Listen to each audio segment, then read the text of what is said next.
Hello दोस्तों, इस video में हम जो मिश्र धातुओं से संबंधित प्रश्न परीक्षाओं में बार बार पूछे जाते हैं उन सभी प्रश्नों को इस वीडियो में देखेंगे। अगर आप इस वीडियो को कम्प्लीटली देखते हैं तो मिश्र धातु से आने वाले क्वेश्चन आपके गलत नहीं होंगे। जैसे पहला प्रश्न है, निम्नलिखित में से कौन सी मिश्र धातु नहीं है? स्टील, पीतल, ब्रॉन्ज, तांबा। तो इसका राइट आंसर है तांबा, ऑप्शन डी।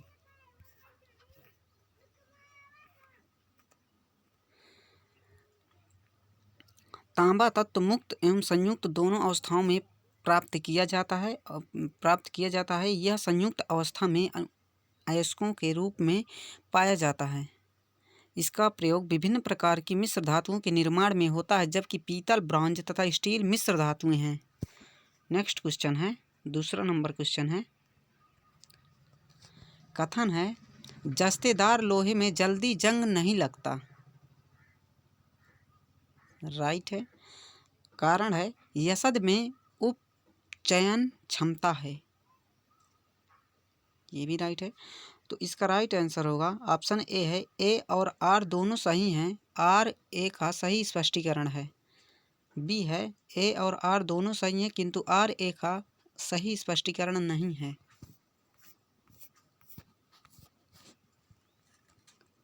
ऑप्शन सी है, ए सही है परंतु आर गलत है।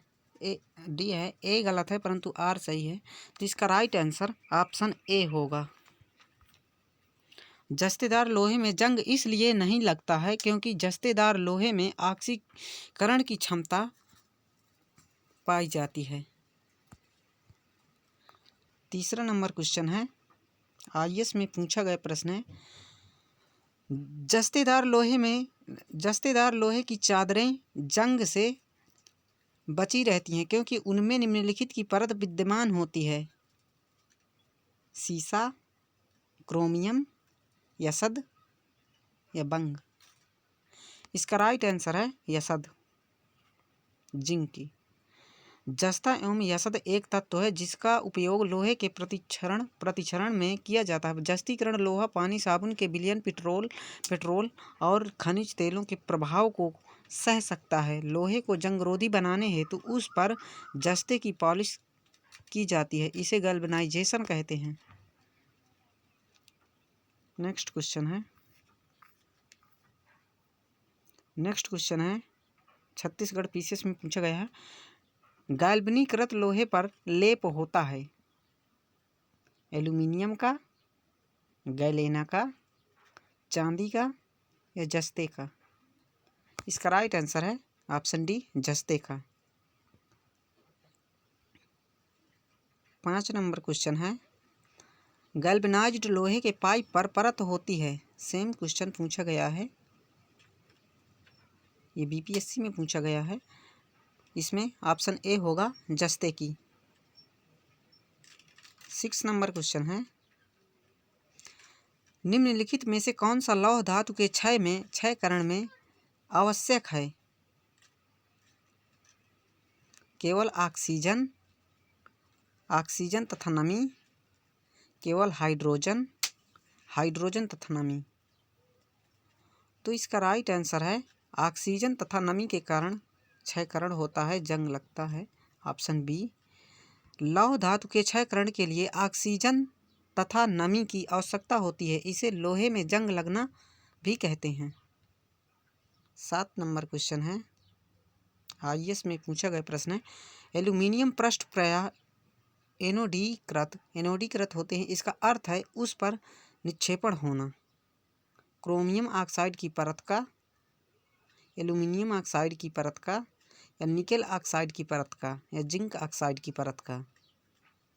तो इसका राइट आंसर है ऑप्शन बी, एल्यूमिनियम ऑक्साइड की परत का। एनोडाइजिंग एक वैद्युत रासायनिक प्रक्रिया है जिसके द्वारा एक धातु का पृष्ठ टिकाऊ एवं जंगरोधी बनाया जाता है। इस प्रक्रिया में एल्यूमिनियम ऑक्साइड की परत का निक्षेपण होता है। 8 नंबर क्वेश्चन है, बीपीएससी में पूछा गया प्रश्न है, किस धातु से बनाई मिश्र धातु को हवाई जहाज तथा रेल के डिब्बे में पुर्जों के काम में लिया जाता है? तांबा, लोहा, एल्यूमिनियम या इनमें से कोई नहीं। बीपीएससी में पूछा गया प्रश्न है, तो इसका राइट आंसर है एल्यूमिनियम, ऑप्शन सी। एल्यूमिनियम धातु तांबे और लोहे की तुलना में हल्की होती है, इसलिए इसका प्रयोग विशेषतः हवाई जहाज एवं रेल डिब्बे के पुर्जे बनाने में किया जाता है। एल्यूमिनियम में जंग नहीं लगता है।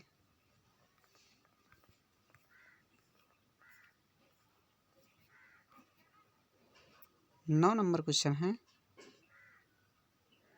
बीपीएससी में पूछा गया है, पारद धातु मिश्रण है, अति रंगीन मिश्र धातु होती है, या कार्बन युक्त मिश्र धातु होती है, या पारद युक्त मिश्र धातु होती है, या अपघर्षण के लिए अति प्रतिरोधक वाली मिश्र धातु होती है? इसका राइट आंसर होगा ऑप्शन सी, पारद युक्त मिश्र धातु होती है। जब पारा किसी धातु से मिलकर मिश्र धातु बनाता है तो उस पर अमलगम कहते हैं, उसे अमलगम कहते हैं। चांदी के पारद मिश्रण को दांत के छेदों में भरा जाता है। 10 नंबर क्वेश्चन है, निम्नलिखित धातुओं में से कौन सी एक अमलगम नहीं बनाती है? कौन सी धातु है जो पारा के साथ अपक्रिया कर अमलगम नहीं बनाती है? जस्ता, बी है तांबा, सी मैग्नीशियम, डी लोहा। इसका राइट आंसर है लोहा, ऑप्शन डी। अमलगम पारा एवं अन्य तत्वों से मिलकर बनता है, परंतु लोहा पारे के साथ नहीं मिलता है, अतः लोहे का अमलगम नहीं होता है। 11 क्वेश्चन है, यूपीपीसीएस में पूछा गया प्रश्न ये, निम्नलिखित मिश्र धातुओं में से किसे अमलगम कहते हैं? जस्ता, तांबा, तांबा टिन, पारा जस्ता, सीसा जस्ता। तो जो धातु पारा के साथ अपक्रिया करके अमलगम बनाती है उसी को हम अमलगम धातु कहते हैं। तो इसका राइट आंसर होगा ऑप्शन सी, पारा एवं जस्ता। जब पारा किसी धातु से मिलकर मिश्र धातु बनाता है तो उसे अमलगम कहते हैं। 12th क्वेश्चन है, टांका एक मिश्र धातु है, किसका?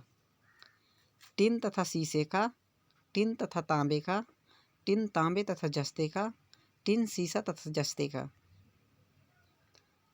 तो इसका राइट आंसर है ऑप्शन ए, टिन तथा शीशे की टांका मिश्र धातु है।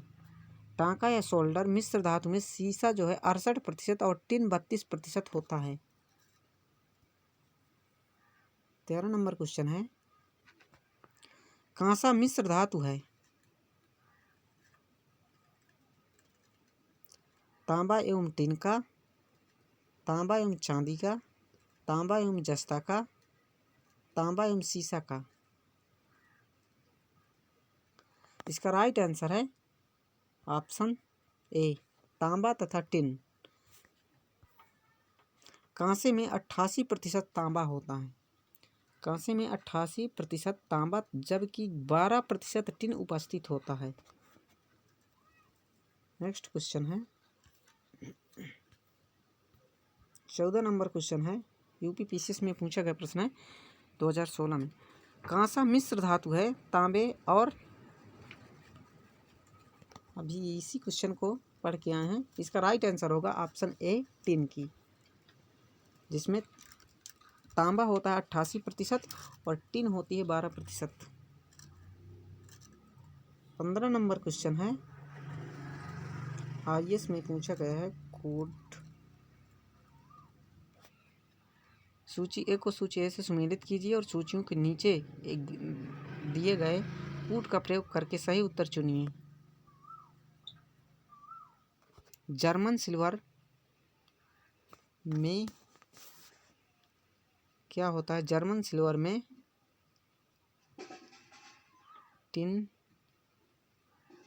सोल्डर में nickel, bleaching powder, sodium hypochlorite, long question है, इसका राइट आंसर होगा ऑप्शन डी।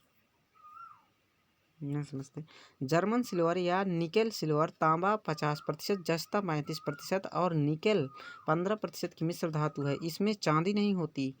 सोल्डर एक गलनशील धातु अयस्क है। टिन तथा सीसा के सोल्डर नरम सोल्डर कहलाते हैं। ब्लीचिंग पाउडर का रासायनिक नाम कैल्शियम हाइपोक्लोराइट होता है।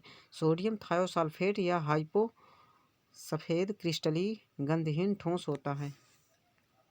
16 नंबर क्वेश्चन है, जर्मन सिल्वर में चांदी का प्रतिशत होता है।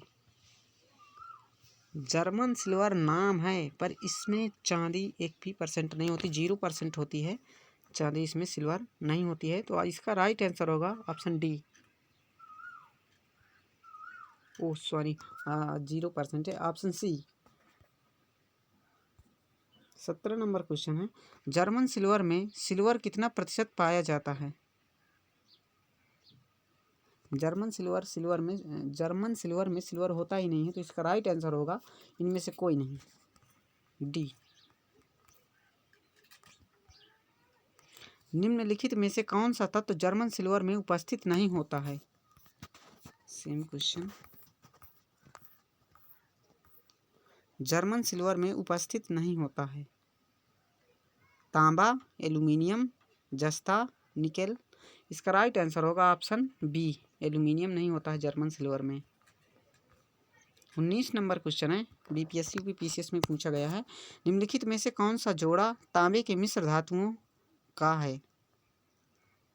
तांबे के मिश्र धातुओं का है। तो पीतल एवं इनवार, कांसा एवं नाइक्रोम, पीतल एवं कांसा। यह उपयुक्त में से कोई नहीं। तो इसका राइट आंसर है ऑप्शन सी, पीतल जो मिश्र धातु है तांबा और जिंक का मिश्रण होता है। तांबा तत्वमुक्त संयुक्त दोनों अवस्थाओं में प्राप्त किया जाता है। यह संयुक्त अवस्था में अयस्कों के रूप में पाया जाता है। इसका प्रयोग विभिन्न प्रकार की मिश्र धातुओं के निर्माण में होता है। पीतल एक कांसा इसकी मिश्र धातु हैं।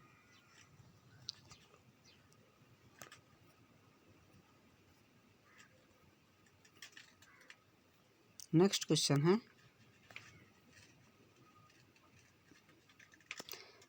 निम्न मिश्र धातुओं में से किसमें तांबे की मात्रा अधिकतम है। पीतल में, कांसा में, जर्मन सिल्वर में या गन मेटल में। तो इसका राइट आंसर होगा कांसा। पीतल में जो है 68 से 71% तक तांबा तथा शेष जस्ता उपस्थित होता है। कांसे में 88% तांबा जबकि 12% टिन उपस्थित होता है। जर्मन सिल्वर में तांबे की उपस्थिति लगभग 50% होती है। गन मेटल में 85% तांबा तथा 10% टिन, 5% जिंक उपस्थित होता है। नेक्स्ट क्वेश्चन है, 21 नंबर क्वेश्चन है, निम्नलिखित में से कौन धातु पीतल, कांस तथा जर्मन सिल्वर इन सभी में उभय घटक के रूप में विद्यमान है। इसका राइट आंसर होगा तांबा, ऑप्शन बी। 22 नंबर क्वेश्चन है, पीतल निम्न की मिश्र धातु है। तांबा एवं लोहा की, जस्ता एवं लोहा की, तांबा एवं जस्ता की, लोहा एवं निकिल की। तो पीतल मिश्र धातु होती है तांबा एवं जस्ता की। इसका राइट आंसर ऑप्शन सी।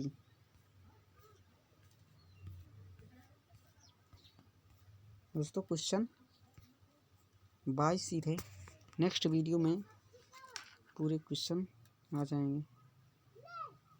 जय हिंद दोस्तों।